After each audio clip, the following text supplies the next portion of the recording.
উত্তীর্ণ হতে হবে এবং এবং ন্যূনতম বিএসসি ইন ইঞ্জিনিয়ারিং সহতে হবে। কোটার মাধ্যমে কোনো পদোন্নতি নয়, এমনকি অন্য নামে সমমান পদ তৈরি করেও পদোন্নতি দেওয়া যাবে না। আমাদের 2 নম্বর দাবি, টেকনিক্যাল 10ম গ্রেড বা উপসহকারী প্রকৌশলী বা সমান পদের নিয়োগ পরীক্ষাতে ডিপ্লোমা ও একই ডিসিপ্লিনে উচ্চতর যোগ্যতা সম্পন্ন বিএসসি ইঞ্জিনিয়ারিং স্নাতক উভয়ের জন্য উন্মুক্ত করতে হবে।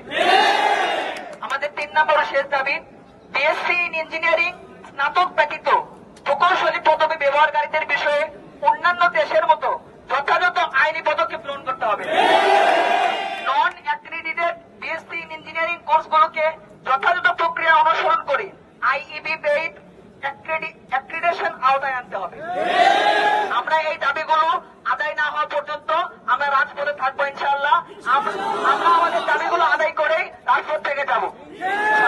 আমাদের প্রেস ব্রিফিং হবে একটু পরে, আমরা আশা করবো